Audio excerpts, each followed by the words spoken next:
Are you thinking about moving or relocating to Austin and wondering if living in Austin is a good fit for you and your family? Living in Austin definitely has its pros and cons, and it may not be for everyone. So in this video, I'm going to talk about the 15 things you need to know before moving to Austin, Texas. Hi, I'm Tiffany Moore. I'm a local realtor and broker right here in Austin, Texas. I help people from all over the world buy and sell homes here, and I put out videos every week talking about what it's like to live here, the growth that's going on, new developments. So if you're interested in that, make sure you subscribe. And if you're thinking about moving down here and buying a home, click the link in the description. It'll take you right to my calendar. I'm here to answer all of your questions. So one of the first things to know is that a lot of people are moving to Austin. Like over 100 people move to Austin every single day. And a lot of folks are moving here directly from California, New York, or Seattle, but they grew up in the Midwest or they grew up in some smaller towns. So wherever you're moving here from, whatever your experience has been, I want you to know that there are people here that may share your journey, may share your experience, and you're likely to find a few people that you can make your community and make part of your tribe here. Number two, if you're moving here from California, it may be hard for you to find a moving van or to book a moving truck, or it might be kind of expensive. A lot of people here move here from California, so many that the demand is really high and the supply is scarce. And we all know what happens when there is a high demand and a very low supply. Price increases happen. Not just in the real estate market, it turns out. So plan accordingly and start making your reservations before you think you need to. Because you would be surprised that I've talked to so many people that are saying they can't get a moving van or the moving trucks are booked or they're twice the price because, oh, you're moving to Austin?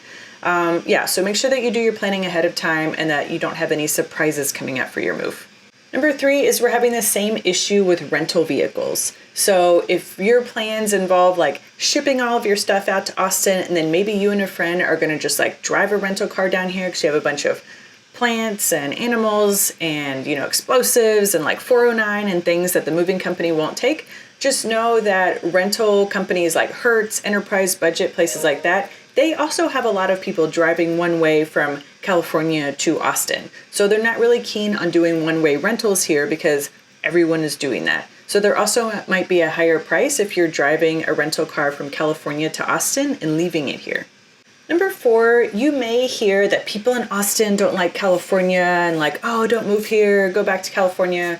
Let me just assure you that that is not the case. All are welcome in Austin. That's like the main tenet of the city here. It's kind of our unofficial slogan. But what is frustrating to people is that people who are moving here from California or New York or Seattle, they are selling their homes in those areas, which obviously have much higher price points than we do in Austin, and coming to Austin and buying our more reasonably priced houses, but outbidding each other and paying way above asking or paying cash. And it's really hard for local people to compete with that kind of market when there's just like this influx of cash and influx of people who are like, oh my gosh, are you kidding? Only $1 million for this house? It would have been $3 million in California. It's like, that's cool, but we're not in California. And people who live in Austin aren't trying to compete based on California prices. That's what the frustrating thing is that local folks are having a hard time buying homes in the area that they live in because we've got folks from other areas where real estate is a lot more expensive selling their homes or saving up for them and coming down here and just being like, oh my God, it's so cheap here. Let me just buy up everything. It's not the people that are frustrating. It's just the situation and it's the economy and it's the real estate market. But rest assured, like a lot of people are moving here from California. So you're definitely going to find your people who've had similar experiences and journeys and everything. But the people in Austin don't hate you if you're moving here from California.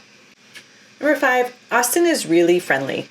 So it's a really good opportunity to meet new people. Like I said, everyone here is moving, so you're bound to find someone with similar interests. It's really easy to make friends. Austin is a really big melting pot. It's kind of like it got this friendly Midwestern vibe. That's what I hear from a lot of people that have moved out here from the Midwest, is that people are just open to having a conversation with you. Like if you're standing in line for something, start a conversation. People will talk back with you and then you can make new friends.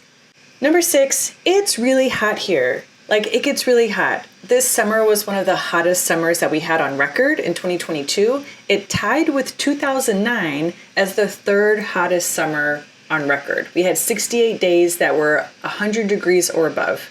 So the hottest summer on record was 2011, where we had 90 days at 100 degrees or above.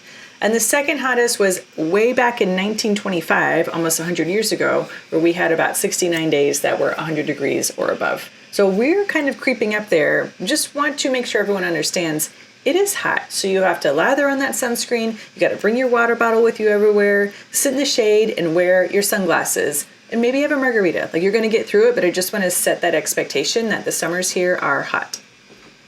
So to go along with that, number 7 is you're going to need central air. You need air conditioning. Most homes that you look at here in Austin, especially the new construction homes, they are going to have a central cooling system, but some of the older homes in the city just don't. So they may have a few window units or a few like room cooling units, but some of them don't have central air. I'm telling you, this is something that you're going to need. If you're coming from somewhere up north and you're not used to having central air and you think, what is the big deal?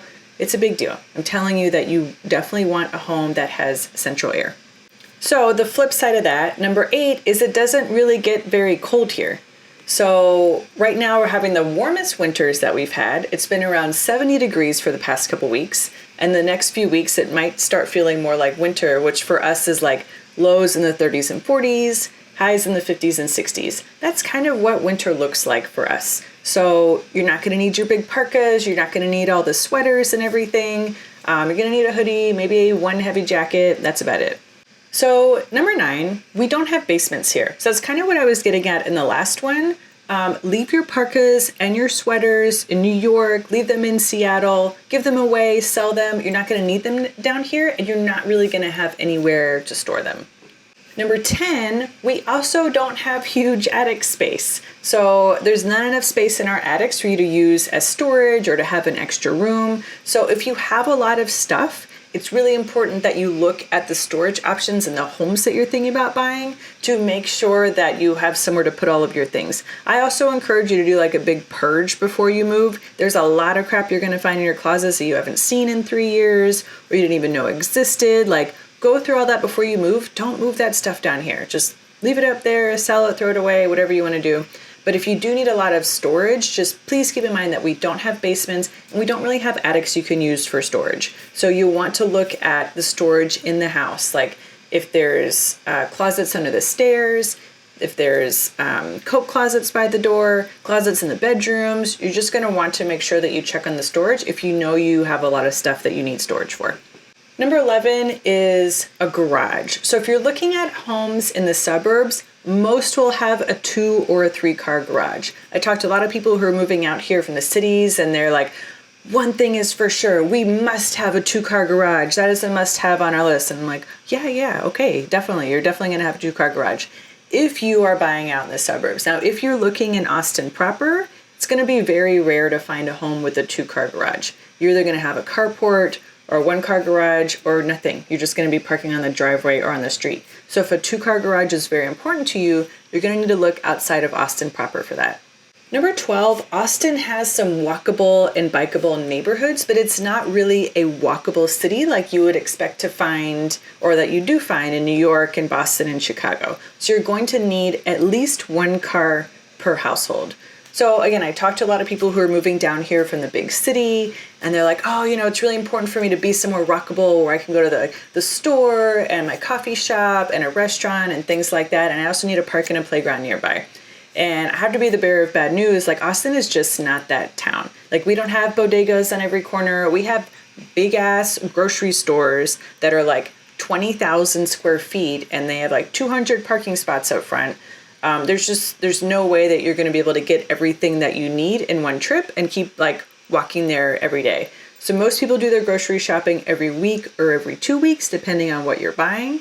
And you are going to need a car for that. If we had little like corner stores and bodegas on every corner, then yeah, do your grocery shopping every day. Bring your bag home on the way home from work. That's just not the town that Austin is. You're going to need at least 1 car per household. Even if you're working from home, you're going to need it to get to do your grocery shopping or go to the gym or go somewhere out of town, like at a brewery or go hiking or something like that. There's just, there's not enough of a robust public transportation system to go without a car. And Austin is just, it's very spread out. It's much more spread out than like compact cities. Number 13, we stand in line a lot. This is something that you need to know. It's kind of been growing and developing over the years. It's supposed to be more efficient. So instead of like going to a bar and like waiting to catch the bartender's eye and hopefully they see you and then some other jerk comes in front of you and is just like being all demanding, instead of that happening, we just wait in line. So you go to where it says order here and you wait your line at the cash register, you order your stuff and then you go.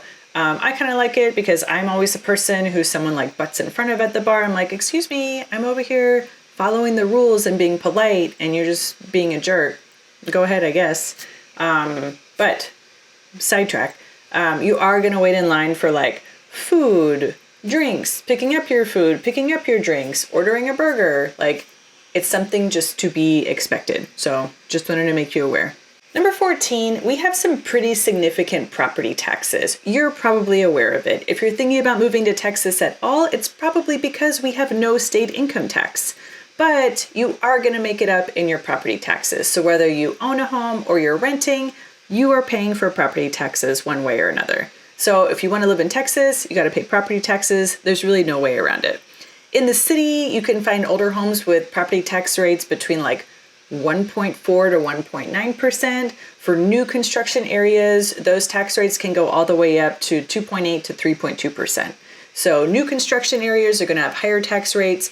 Older homes in the city are going to have lower tax rates. If that's one of your priorities, just something to keep in mind. Number 15, the last thing to know before you move to Austin is that you're probably going to love it here. Like if it's already on your radar, it's probably going to be somewhere that you're really going to enjoy living because there's so many different people here and you're bound to find your tribe and your community and people who are on a similar path as you. And you're going to find a lot of people who are different from you. And that's one of the things that I love about it.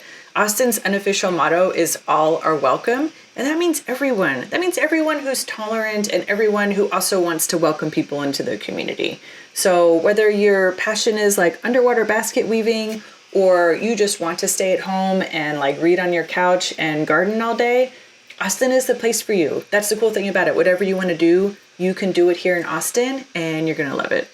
So if you're moving to Austin and you're thinking about buying a home here, go ahead and book a call with me. There's a link in the description and I'll talk to you soon.